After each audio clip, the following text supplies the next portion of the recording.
Consider and vote on the minutes of the meeting, February 24th, 2021. True. Second. Motion and a second. Sherry? Hang on a minute. Is Mama do online? No. He's here. He was walking right behind me. Oh. Watching as well. Okay. Peters, Yes. Salih, Yes. Spoon, Yes. Thurman, Yes. and Key. Yes. Let one of them come.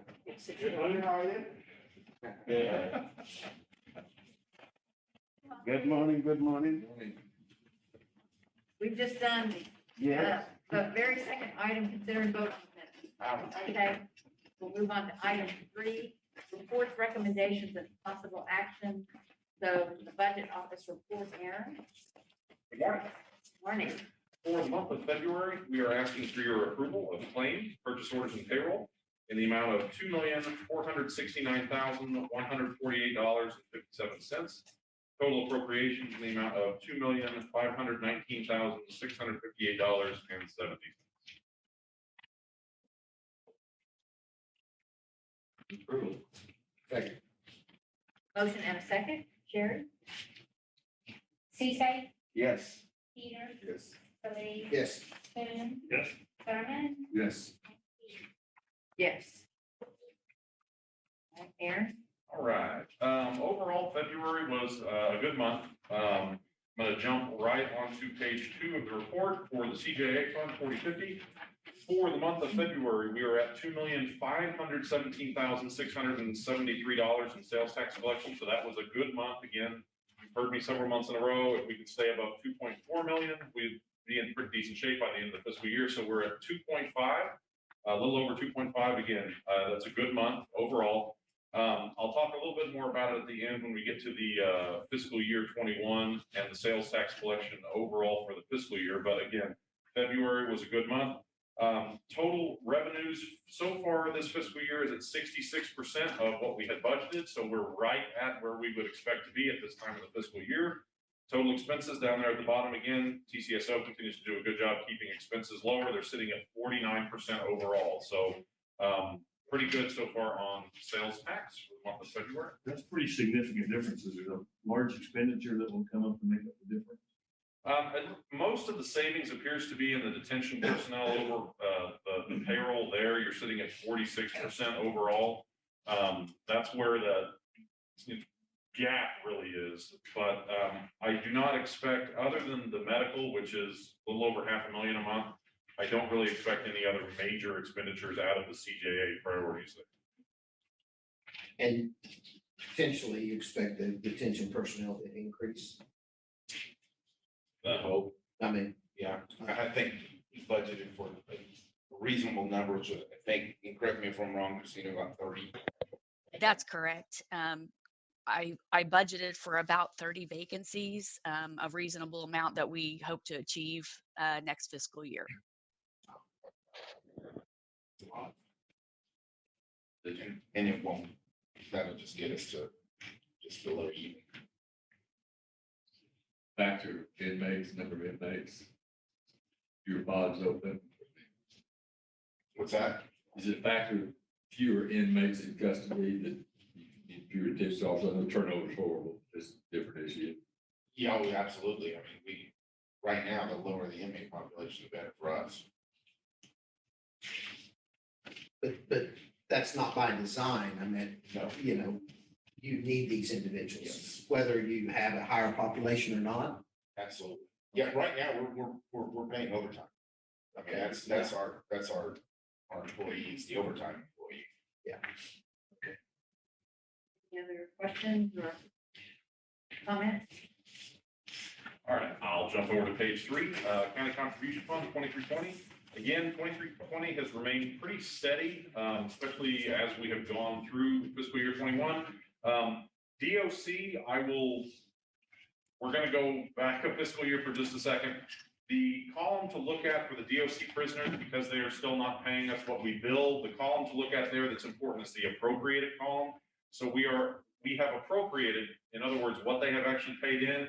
is 668,601. So we're actually over in terms of what we budgeted for revenue. So that's a good thing, considering the issues with DOC. U.S. Marshals housing continues to remain strong. For the month of February, we're at $282,900 in revenue. Other inmates, you'll see down there is the Creek Nation housing. They paid one of their first bills there, so we have $120,300. Every little bit helps. Again, a little bit farther down, the use tax continues to remain strong. We're sitting basically right at what we had projected for revenue with several months left in the fiscal year. We're sitting at 99% there. Use tax continues to remain strong, especially considering the increased allocation to TCPFA. Otherwise, County Contribution Fund has done a good job so far this fiscal year. On to page 4, Commissary Fund. Commissary had a good month for February. We're 219,000. So again, that has been a good source of revenue so far through this fiscal year. I would expect us to hit, remember that 600,000 number on the budget is net revenue at the end of the fiscal year. I would expect us to probably exceed that. We're sitting maybe just under that right now. So we should be in pretty good shape on Commissary Fund overall.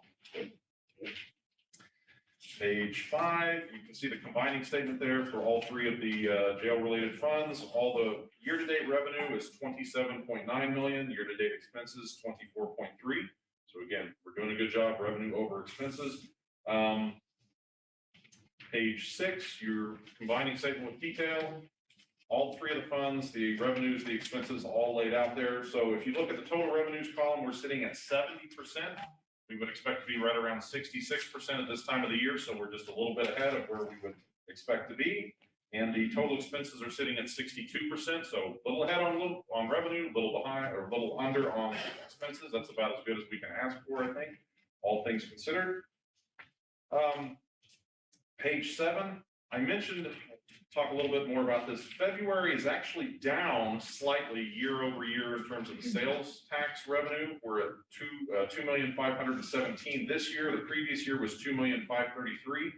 But we were sitting, if you look down there for FY21, we were sitting at 2.6% under for the fiscal year. Well, with this good month in February, we've actually decreased what we are under. We're sitting at 2.3. So we're actually climbing even though we were under year over year. So believe it or not, it was actually a good thing. We did have some good collection for February. All I have, don't have any questions. Any questions? Any more questions for Ann? Okay. Thank you very much. Okay, Sheriff's report. Today, your population is 1262 this morning. Currently, just to clear up some things that Commissioner Peters was just talking about, I have 3 pods that we're not using. That's because I don't have anybody to staff them. I have one that we use occasionally as a quarantine pod, but right now I only have 2 people that are quarantined for COVID, and those are in medical.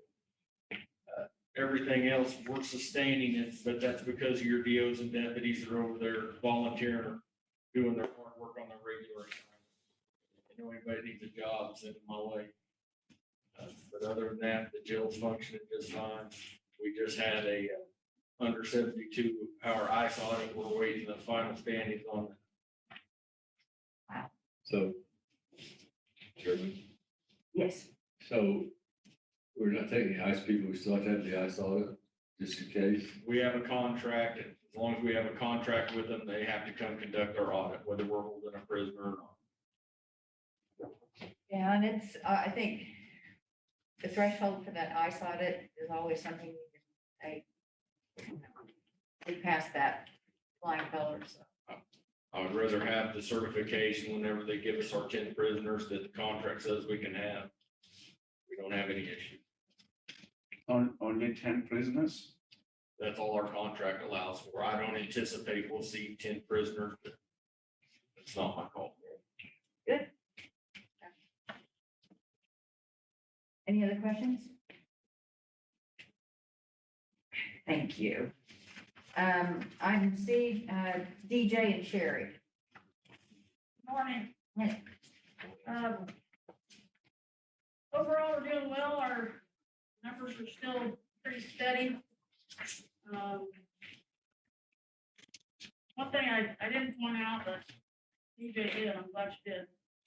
I think I mentioned this, but it's probably been several months ago, that we started a new case management tool. It's called SmartLink. Part of the company that we use for electronic monitoring, which is BI Incorporated. And this is like a lower level to a GPS that someone can do a check-in, a facial recognition, and it's really grown.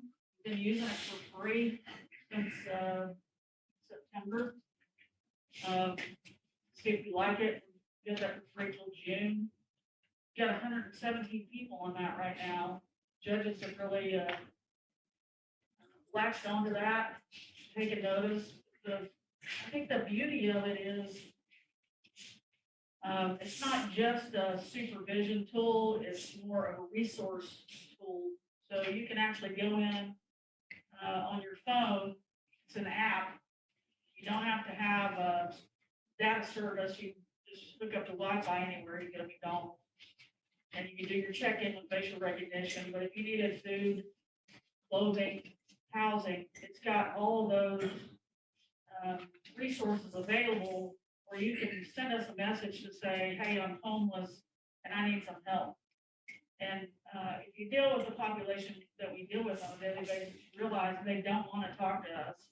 They don't want to call us, but they'll sure tell us something on a text or an email. So it's been very successful. I think one obstacle that we've had was we were worried that when they got out of jail, and the judge made this a condition that they wouldn't check in with our office. And I was going to be happy with 50% if they did. We're about that, so that's good. So that's something that we're going to work on in the future, is to see how we can increase those numbers to make sure that they check in with us. We set them up. It doesn't take long. It's very user friendly. They can even do it by themselves and just call us on the phone to do it. So that is a new case management tool that we've been using, and it has been shown that it's been successful. So It's called SmartLink. Link. Yeah. We are working on, you guys have heard me say this in the last week or so, probably, House Bill 1647 that Terry Simonson's helping us with, that has now passed the House and it's in Judiciary Committee in the Senate. There's some things that we're opposing in this bill. One is actually a major, I think, obstacle to the bond docket and the individual hearings on a daily basis. That would, it's asking that the victim is present for every hearing, and that's just not possible. They don't specify what hearing or what victim. So, you know, is it Walmart because you stole something? So we got a legal opinion about that from our DA's office, and they think that that's unconstitutional again, which puts us in trouble again. So we're working on that with Terry. Devin Egan has been helping me with a one-pager that we can send out to the committee members. And we've been talking to the sheriff's office, the DA's office, the public defender's office, and just kind of get the word out so that we can try to stop this from happening. So I'll try to keep you posted as we move forward on that. I think everything else is we're maintaining, and everybody in our office is staying safe, so that's a blessing. Would it be too much trouble to put down last year's figures for these same categories so we can say how your operations are changing due to the new environment you're living in? Yeah, absolutely. We love them. Yeah, the past few years, our numbers have increased about 56%. So I'd be happy to do that going back those 2 years. That's a slight increase. It is a slight increase. Okay. And I want to publicly thank the sheriff's office for the wonderful relationship that we have, and for everything that you all do for us. I mean, we call and ask, can you help us? Can you help us get somebody down quicker? We recently had a veteran who Judge Goot released on PR.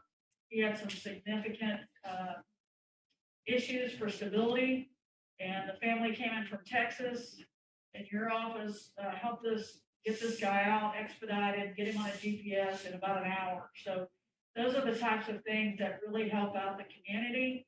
And having partnerships like this is just wonderful, and I can't thank you all enough. But we appreciate all of your efforts, your staff at all. Yes. Absolutely, and it's good to see that District One's still leading the work hour program as we're cleaning up the district and. We're also very proud of District 3, you found one person that helps out over there. But we are, we do have an area that the work program continues to have issues with dumping. That now they're looking at privatizing the road. So, you know, we're tired of it, they're tired of it. And so we're working with the DA and seeing if we can move that along while we're interested in it. So, and then more importantly, did the tree guy show up? He did. Okay, good, good. Well, so More importantly. Sherry's group is gonna be helping us with cleanup in Oakhurst. So, yeah, and if there's a sheriff deputy that, Oh, I didn't know that. works that area, I could get you the details on what we're doing and just show up with a friendly face for our cleanup, but it'll. And I'd love to be there. I know a lot of the locals. So. Right. I do. Anyway, I'll get you the details on that, so if they want to come by, it's a Saturday. Okay. Okay, where are we here? Sherry, thank you, DJ, thank you for all you do. Now we get to talk budget. And Christina, are you helping us with that today? Yes, ma'am. Good morning. We want to present our FY22 request. And we're going to start with our revenue estimate. Basically, I have done projections for all the accounts for the rest of this fiscal year. And in a conservative effort, projected what we will earn for next year. And that total comes to $41,002,482. So, And the revenue sheet breaks it down by org with the specific areas that we collect funds. And as Aaron indicated, the sales tax is doing well, but I kept that flat just to be conservative. Aaron, you want to add anything? I think it looks good. It doesn't, like Christina pointed out, it keeps the sales tax collection flat. As long as that, even if that just remains flat all through FY22, I think they'll be in pretty good shape. Any questions of Christina? Yeah, that one. Yes. So this commissary revenue is not supposed to be on here? I do include commissary revenue because we do use that for jail operations. That's the only expense it can be used for, so I did include that on the revenue. It does, though, however, include the revenue we bring in to buy product, but that product is reflected in our operations costs. Thank you. Okay. Any other questions? Okay, we need to vote. You want us to approve this budget for next year, Christina? Well, Commissioner, if you'd like me to, I can move on to the expenditures and the capital improvements and then the priorities if you'd like me to. And we can do all that together. All right, go ahead. Okay. For the FY22 budget page, you can see our expenses and the priorities. We wanted to keep the same, to keep everything consistent and simple for everybody. There has been a little bit of fluctuation in the detention payroll and into the deputies payroll and support payroll. So that's kind of differed from the past year, but I've adjusted that. But basically our operations are remaining the same with the exception of our capital expenditures. As you know, we're looking at replacing the roof, and we also have cameras that we have to update. And so that has kind of put a burden on our capital expenditures budget. That category 7 is I'm anticipating it's going to be about 6.5 million. That is going to have us dip into our jail rollover by about 5.7 million. And I checked just this morning on our current fund balance in the jail, and it's just over 16 million.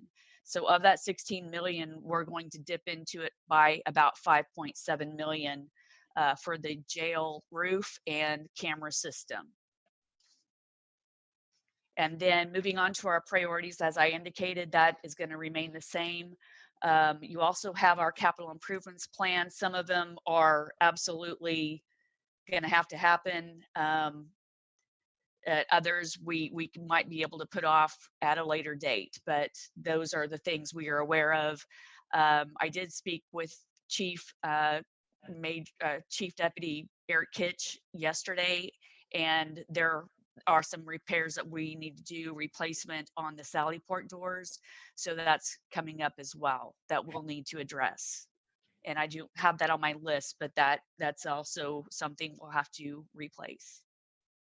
You have the estimated price on the Sallyport doors on the sheet. Okay, Oh, do I? I'm sorry. I don't see it. they don't see it. I but have- it's about 500,000, is that correct? It's about 500,000 is our latest estimate. And because they can't repair our existing doors because they're so old, we will have to replace them. These are the big doors, if you don't know what you're talking about, that have been hit a million times by drunk drivers for some reason. Big overhead door. You already addressed your lock issue, you have an issue with? No, that's one of the big item issues, and I don't know at this point in time, to be quite honest with you, how we're gonna address that, or if we're gonna be able to address it. Is it locks and doors? Yes, it's not simply the locks. We do that everywhere. Daily, I have somebody working on the lock. No, it's gonna take the entire window, the frame and everything else to come out of each one of those individual pods and replace them. A lot. So, Just like the roof, the doors and locks are important, but these outside and inside Sallyport sliders, that's probably gonna be that priority to get those fixed and going. That will definitely be a security breach once. How much was the roof after all? I know I redid the bid and. We redid the bid asking for a lower end product, not the top of the line, and I haven't got those specs back yet. what's the approximate? It started out at 9 to 9.5, and I think rough estimate was between 3.5 and 4.5. And that's a significant hit on the budget. What's typically that number on that general fund, or that, what, 15, how many, 12 million On on the general? what's the number on that, Christine? 15, isn't it? It typically runs about 15 to 16. That is, and it's even been as high as 17. But we've had to dip into a lot of that for overtime pay lately. But right now it's sitting at 16. It's 16,056,243. So how about the doors? Do you have an estimate for the doors, or have you guys started looking? Yeah, it's gonna be a little over half. Are you talking about the sliding door? Yes. Okay, any other questions? All right, thank you. You didn't vote on the priorities, I think. Yeah. So, item C, if I could have a motion, Move to approve? Okay, motion and a second, Sherry? Who made the motion? Yes. Guess I'm confused. Board recommendation to be very clear as to what these are that this board has voted upon to utilize the sales tax. Of course, with the interlocal agreement between the county and the board, this item is intended, I think it's there, but it's not, it needs to be specific. I think it's $27 million, whatever the total amount of sales tax budget is, we apply it as follows: category so and so, category so and so. You want that in the record? Yes, he's been there. And I think in the past, most of it was personnel issue. I don't think, it's probably just what you've done in the past, but the record needs to minister to reflect specifically which category. Sales tax. So on our agenda, we have 6 items listed, bold-faced, that Christine has talked about being priority items. And it has an amount there for each one of those. Can we just have a motion as listed on the, Yes, assuming that,